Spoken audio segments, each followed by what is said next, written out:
EH Bilduk Espainiako gortetarako hauteskundeak irabaziko lituzkego Euskal Herrian egun ospatuko balira. Alaxe islatu du behintzat EITB Fokusek. Inkesta horren arabera, koalizio subiranistak eserleku bat irabaziko luke Madrilgo Kongresuan eta 7 ordezkari izango lituzke. EAJak ere eserleku bat gehiago izango luke eta bigarren geldituko litzateke emaitzei dagokienez. PPek eta UPNek orain arteko datu berak lortuko lituzkete eta sozialistek aldiz eserleku bat galduko lukete. Sumarrek eta Voxek ez lukete ordezkaritzarik lortuko. Lizarrako epaitegiak Bajadikako 27 pertsonen aurkako kasua artxibatu du. Epaileak adierazi du gertakariek ez zutela orden publikoa larriki aldatu eta aldarrikapenezko eta jaigiroko tradizioaren parte direla. Bajadikako 27ek garaipena ospatu dute eta adierazpen askatasunarekin eta protesta egiteko eskubidearekin duten konpromisoa berretsi dute.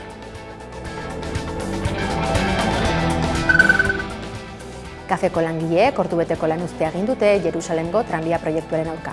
Lanuztearekin batera, Kafeko enpresa batzordea gehituta, elkarretaratzea egin dute asteazken honetan, 10:00 11:00 Beasaingo eta Irungo lantegian, langileok beti Palestinarekin lelopean. Palestinari babesa adierazi diote eta Jerusalemko tranbiaren proiektuaren inguruan enpresak duen zinismoa salatu.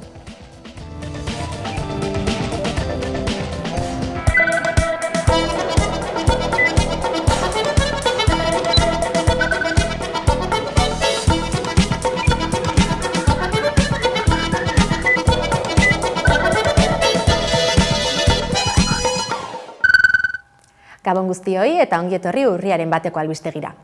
Lizarrako epaitegiak absolbitu egin ditu Raimundo Elkanastero taldeko boskideak 2024an Marta Ruiz de Alda alkateak Biz de Alda besteagatik jarritako salaketagatik. Epaile berdinak artxibatu du ere Bajadikako 27 kasua.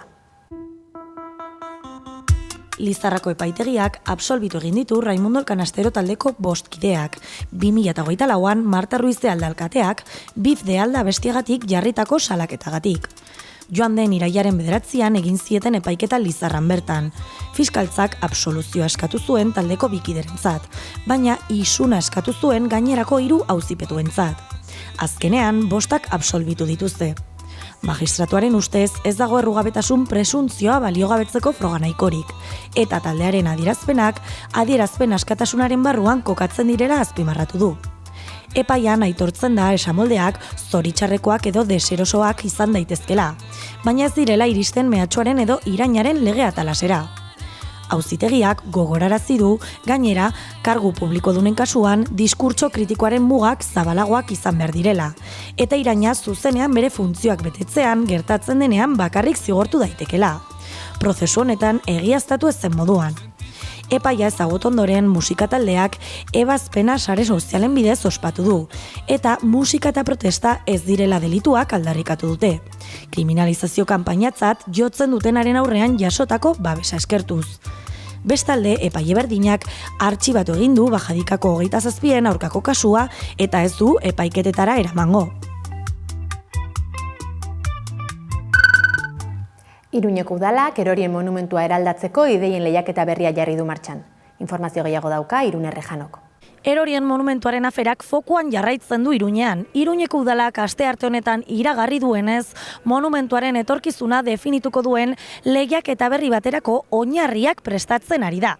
Udal planaren aldaketa onartu eta adituen batzordearen txostena ezagut ondoren. Horrekin amaitutzat eman behar du 2018an hasitako ideia lehiaketa. Bestalde, asteazken honetan, talde memorialistek idazki bat aurkeztu dute Nafarroko Arartekoaren bulegoan, Iruñeko udalari babesa exigitzeko eta eskaeren aurrean izandako isiltasuna salatzeko. Iruñeko udalak erorien monumentuan esku hartzeko ideien lehiaketa berri bat iragarri du astearte honetan. Espazio horretan esku hartze sendo bat egiteko helburuarekin, udal iturrien arabera. Erabaki horrek 2018an deitutako ideia lehiaketa behin betiko istea dakar. Ekimena beharrezko abal teknikoak jasondoren heldu da, eta monumentuaren ingurua berritzeko eta balioa handitzeko udalaren planen parte da. Bestalde elkarte memorialistek idazki bat aurkeztu dute asteazken honetan Nafarroko Arartekoaren bulegoan. Monumentua eraisteko administrazio prozesua hasteko maiatzean egindako eskaera bati udalak erantzunik emanez zioenez babesa eskatzeko. Azaroaren 15ean manifestaziorako deia egin dute erorien monumentua iraisteko eskatzen ari diren taldeek. Arratsaldeko 6etan aterako da monumentutik.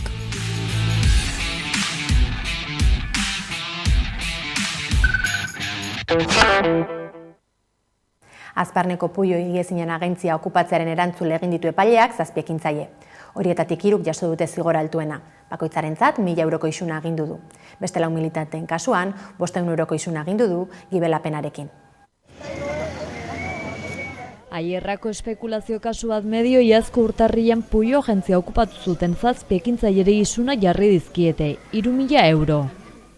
Ziren ebasketa baten egiteko joanak edo beste jukutria baten egiteko joanak, espekulazioa salatzeko joanak ziren eta beraz hori izan da auziaren mania gaur egun. 2024ko urtarrian 50 bat lagun sartu ziren Azparneko Puio higiezinen agentziara, Aierrako kasua salatzera. Etxe xuria etxea 1.000 eta 500.000 euron baitzuen salgai. Erositako baino 6 aldiz prezio garestiagoan. 2016an uste dutzela 500.000 eurotan olako zait, baina urte batzuen buruan, jabeak obrak egin zituen eta horren ondotik erabaki zuen 1.000.000 eta 500 eurotan saltzea.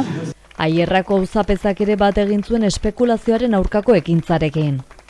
Enezat zen gungo lehentasuna eta espikatzea ide Aierran olako gauzak ez dugula nahi eta guk gure ahaltipiekin erriko etxe batekin entzatzen gira gauzak egitea ala ere. Bada Azparneko Puio higiezinen agentzia okupatzaren erantzule egin ditu epaiak 7 ekintzaile. Horietatik 3 jasute zigor altuena. Bakoitzarentzat 1.000 euroko isuna agindu du. Beste 4 militanteen kasuan 500 euroko isuna agindu du gibelapenarekin. Isuna palena gibelapenarekin 500 euro eta azkarrena 1.000 euro. Prokuradoreak galdetzen zuena baino apalago dira eta uste dut horrek erakusten duela, zera horrek zuela auzitan pasatzea. Azken aldian errepikatzen ari den kontua da espekulazioen epaitegietan eta horien aurkako ekintzak kriminalizatzen ari direla diote. Espekulazioa hau da gure gaurko epaitegiaren gaia. Podere publikoek nahi dutela markatu beren lekua eta beren indara. Ez dezan populoak, ez dezan sobera jarduki.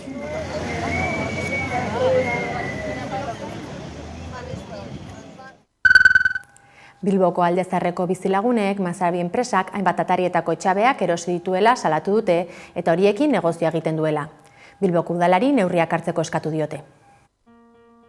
Bilboko Aldezarreko hainbat atarietako etxabeak erosi ditu ondare higiezinak kudeatzen dituen Masabi enpresak. Horren aurrean bertako bizilagunek Labeko etxe bizitza sindikatuarekin batera agerraldia egin dute Bilboko udalari Masabi enpresari aurre egiteko eskatzeko eta etxe bizitzak lehentasunez bizitzeko direla aldarrikatzeko. Bizilagunen iritziz enpresak erositako lokalekin negozioa egiten du. Gaineratu dutenez gero eta zailagoa da Bilboko Aldezarrean bizitzea. Prezioak etengabe igotzen direlako eta auzoa bizitzeko espazio izatetik negoziorako eremu bilakatu dutelako. Asmoa argia da. Negozioa egin nahi dute etxe bizitzarekin. Kolibina, apartamentu turistikoa edo sasoikoa. Auzoa bizi berritu edo duintasunez bizitzeko balio lezakeen espazio bat bahitu nahi dute. Harekin negozioa egiteko. Aste arte honetan egindako agerraldian, udal gobernuari politika publikoak aldatzeko eskatu diote, eta etxe bizitza lehentasunez bizitzeko izan dadila bermatzeko neurriak hartzeko. Bestalde, Masabiri auzotik alde egiteko deia egin diote. Atera zuen negozioa gure etxeetatik, ezarete ongi etorriak eta aurre egiteko antolatu gara. Interlokuzioa eskatzen dugu. Ukitutako atari guztien ordezkaritza gisa, eta edozein konpromiso idatziz jasota gera dadila. Amaitzeko datozen egunetan eskaera formalak aurkeztuko dituztela ohartarazi dute, bai udalarekin zein Masabi enpresarekin bilerak eskatzeko. Hernaniko etxeko zaintza zerbitzuaren kalitatea eta langileen duintasuna erdigunean jarriko dituen erregelamendua eta lizitazioa onartu ditu udalak. Lau urtean, ia €1.000.000 gehiago bideratuko ditu etxeko zaintza zerbitzura, langileen baldintzak kategoria horretako udal langileen baldintzetara gerturatu asmoz. Zaintza erdigunean jartzeko beharra feminismoaren aldarrikapen nagusienetako bada eta hain justu Hernaniko udalak apustu handia egin du zaintza sisteman, etxeko zaintzan berrikuntzak izango direla aurreratu digu Xaber Lertxundi alkateak, €1.000.000 inbertsioa bideratuko du sektore honetara.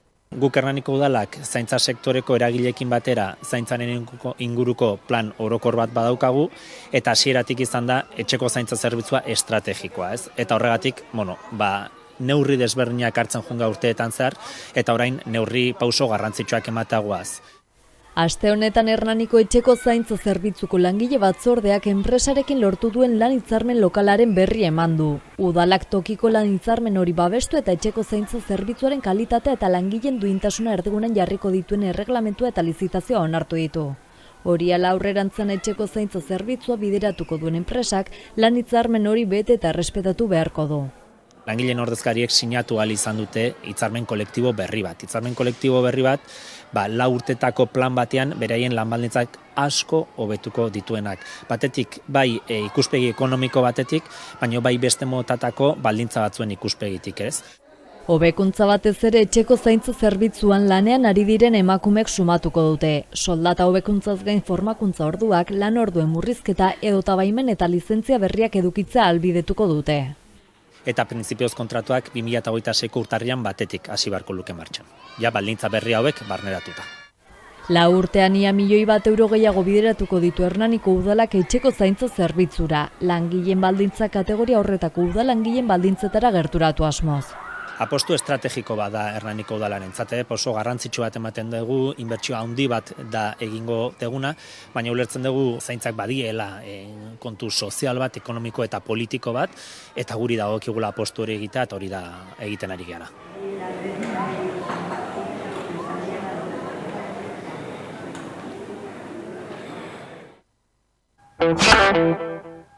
Sara Fantova zinemagilea izan da gaurko elkarrizketatua. Hona hemen zinema munduari eta bere lehen luze-metraiari buruz kontatu diguna besteak beste. Donostiako zinemaldia amaitu berri den honetan, 7. artearen munduan murgilduko gara. Eta horretarako, 11ko platora gonbidatu dugu gaurkoan, aurtengo zinemaldiaren edizioan, Jone Batzuetan bere lehen luze-metraia aurkeztu ez ezik, Euskal Zinemaren galan egile berriaren saria jaso duen zuzendaria. Sara Fantova, arratsaldeon. Kaixo, arratsaldeon. Zer moduz azkeneko astea nolako izan da? Ondo, oso pozik, baina ia da estrenotik azkenean ez garela gelditu eta apur bat nekatuta, baina oso pozik pelikula jaso duen harrerarekin eta zinemaldiako sariarekin ere. Urte batzuk badara matzazu zinemaren munduan buru belarri, nondik datorkizu honekiko interes hori?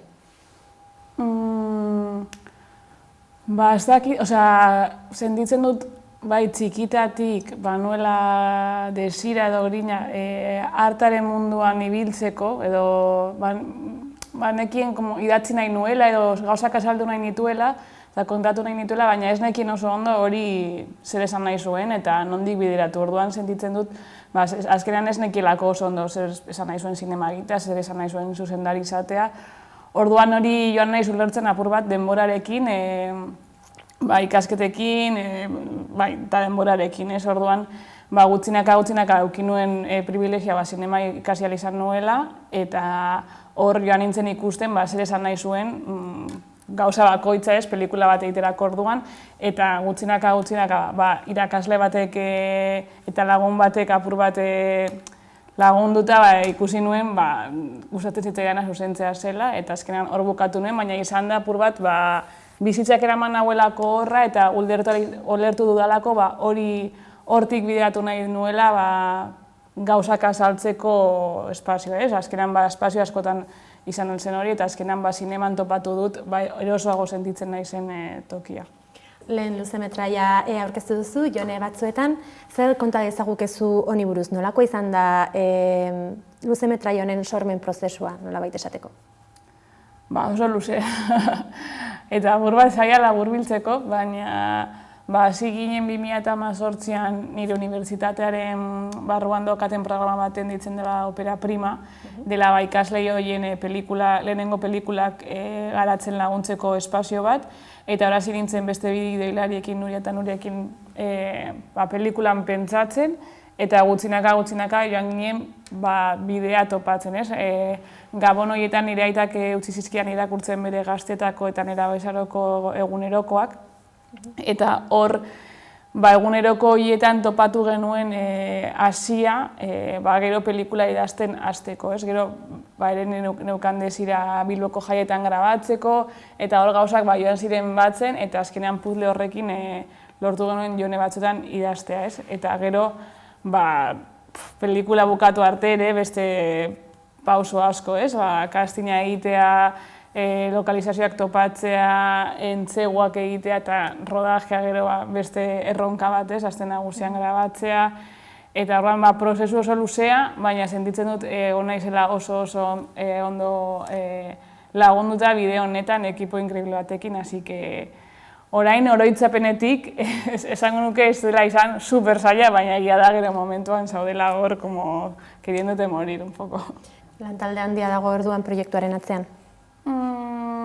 Ez nuke izango handia, beste pelikula bat gehienekin konparatuta oso gutxi izan gara, baina fase bakoitzean egon naiz ekipoko parte batekin, ez? Lehenengo 3 urtea gidoilariekin eta produktorekin, gero ekipoko rodajekoekin, gero montatzailearekin, ez? Eta orduan fase bakoitzean, ikusten badituzu kreditoak, egia da jende asko dagoela, ez? Baina 6 urtetan, 6-7 urtetan banatuta, ez? Orduan fase bakoitzean pertsona ezberdinekin partekatzen duzu. Filmak 20 urteko Joneren istorioa kontatzen du, elementu ezberdina ditu, badauka zaintza, badauka amodioa, baditu beste hainbat kontu. Zuk nola definituko zenuke, hau da, amodio historio gisa esan dezakegu amodio historio bat dela Jone batzuetan bere zentzu zabalenean?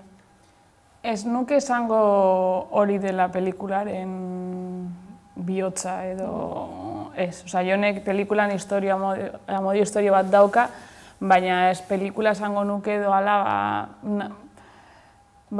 pertsonai batena, Jonerena, ez, dagoela bizitzako momentu baten, nera bezarotik heldu arora pasatzen, eta nola momentu horretan bere familian rolak aldatzen dira, ez, eta ikasi behar du rol horiek eta berarentzat, bere aita den zutabe garrantzitsu hori nola aldatzen den eta nola ikasten bizitzaren parte, heriotza ere dela bizitzaren parte bat eta horri aurre egin behar zaiola moduren baten naiz eta beldurra euki. Gero hor, badago amodio historio bat, badaude jai batzuk, badaude lagunak, baina esango nuke pelikularen bihotza edo hori dela. Aipatu duzu amodio historia ez dela agian pelikularen nolabaiteko muin zentrala, baina islatzen dela, eta islatzen den amodio historiak heteronormatibitatetik kanpoko historio bat islatzen du. Ikusentzunezkoek espazio nahiko ematen diote aniztasunari edo oraindik espazio horiek konkistatzea tokatzen da? Nik uste dut oraindik falta dela espazio horiek konkistatzea. Batez ere, ez dakitagian historio horiek falta direlako ala ez, falta delako aniztasun hori edo disidentzietan edo queer pertsonak espazio horiek hartzea haien historia kontatzeko, naiz eta izan historio konkretu bat, non dagoen amodio historio bat, ala ez, baina orduan sentitzen dut espazio hori falta dela zinemagile queerrengatik hartzea. Hori sentitzen dut falta dela, Eta aipatu proiektua luze izan dela, urte ugariko proiektua, 7 urte aipatu dituzu. Erraza izan da proiektu aurrera eramatea, finantziazioaren aldetik adibidez, edo toki hori lortzearen aldetik? Oso zaila izan da. Bai. Ez dugu euki prozesu normal bat. Ez dakit zer den normala, baina normalean, zuk idazten duzu pelikula, gidoi horrekin saiatzen zara pelikula finantzatzen, lortzen duzu finantzazio hori, bai, diru laguntza publikoekin, zein telebistak ez, da finantzazio pribatuarekin ere, eta hori da gero grabatzen duzu pelikula, eta bueno, dago prozesu normal bat, ez? Gu ez dugu horrela egin, gidoia geneukagunean ez genuelako lortu behar genituen diru laguntza publikoak, orduan bota ginen pelikula grabatzera inolako laguntzarik gabe, bakarrik unibertsitateko sarearekin eta nire auzoko eta lagunen eta ekipoaren sarearekin, eta behin pelikula eginda, behin pelikula grabatuta eta montatuta, hor lortu genituen behar genituen diru laguntzak pelikula finantzatu izateko eta pelikula bukatu izateko, ekipoak kobratzeko normal eta dena ez. Orduan izan da apur bat alrebez eta hor, eukigu sorta gero bukatu aldugulako finantzatzen ez, baina ere izan zen un poco salto al vacío eta konfiantza aukitzea bai.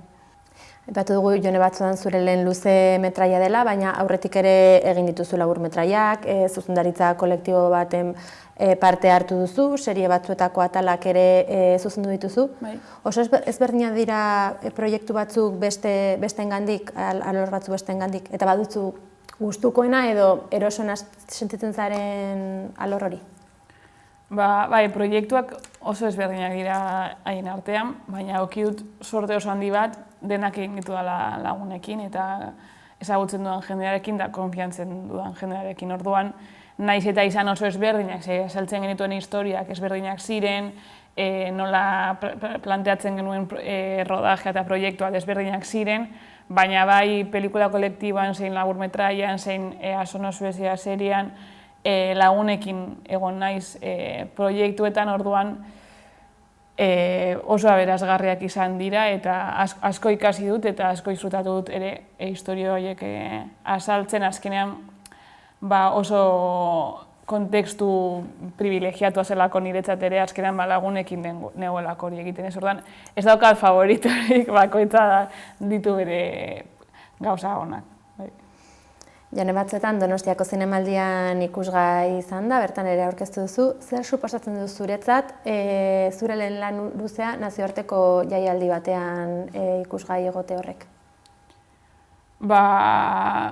Azkenean gu Malagako zinemaldian estrenatu genuen pelikula martxoan, eta hortik aurrera zinemaldira heldu arte egon gara festival ezberdinetan, eta orain Donostira heldu gara, eta orduan oso pozik, ze azkenean festivalek eta horrelako espazioek gurea bezalako pelikula batentzat oso positiboak eta lagungarriak dira, ze azkenean ez ditugu baliabide infinituak pelikularen promozio bat egiteko, orduan festivalek ematen diguten tokia, pelikulak eukitzeko espazio bat jendeak ikusteko, prentzak ere ikusteko, azkenean superaberazgarria da eta pelikulari laguntzen dio, gero adibidez zinemara heltzean, jendeak ja entzun duelako pelikularen inguruan eta badauka ja bidea purtzo bat eginda eta ez da zerotik hastea, orduan guretzat superaberazgarria izan da, bai zinemaldien, zein beste festivaletan egotea.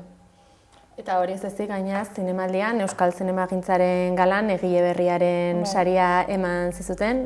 Imaginatzen dut kontentu egongo zarela aintzatespen hori jaso eta gero.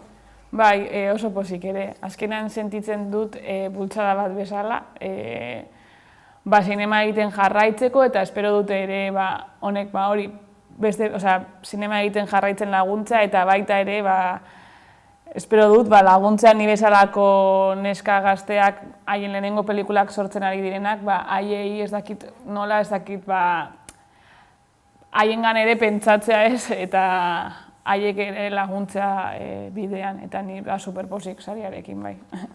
Oraindik sumatzen duzu agian nolabaiteko genero arrakala kasu horretan, agian lehenengo proiektuei aukera bat ematerako garaian neska gaztek, mutil gaztek baino espazio txikiagoa dutela oraindik ere, edo gazteak eta lehenengo proiektua duten orok daukate zailtasun berbera? Sentitzen dut paperean, printzipioz neskak, eta gainera euskeraz bada pelikula, eta lehenengo pelikula bada paperean, puntu gehiago ditugu, segia da, literal puntu gehiago ditugu, eta puntu gehiago ematen dizkigute, baina gero, ez denean papelean, gauza pertsonalago batean, bai sentitzen dut konfiantza hori gehiago kostatzen dela.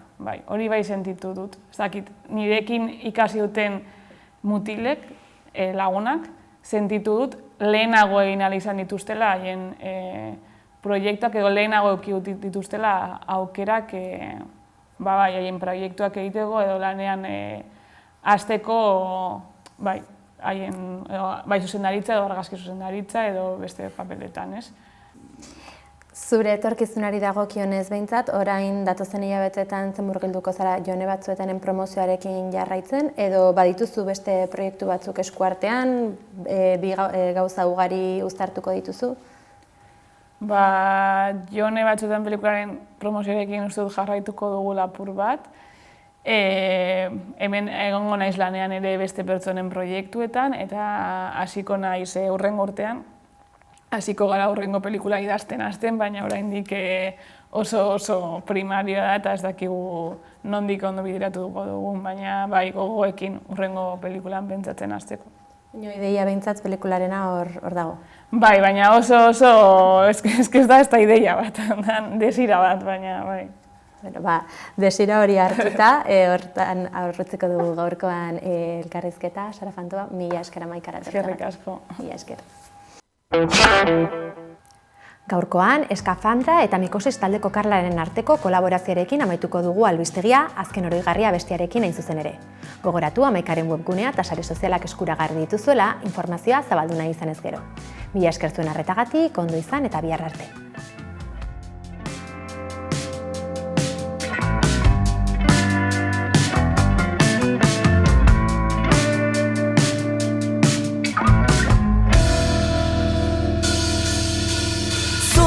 Reagurra edo antzerkia, atearen kolpea, etekinean oinarritutako haremanaren drama. Mozala jarri nahian, izan naizela, izutzera ditua, ezintasun atera iten dizun mehatxurako grina. Testosterona eta violentzia dosiek nagitu naute, saketa ula zaharkitu horren gudu zela, ja ez dut onartzen.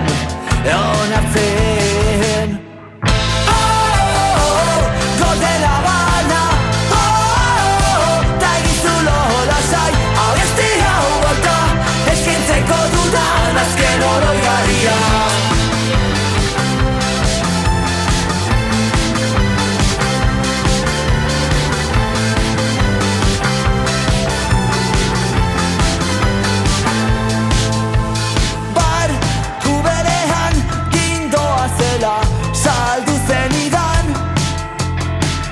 Laguntzara ez aztu arrazoi ezberdin.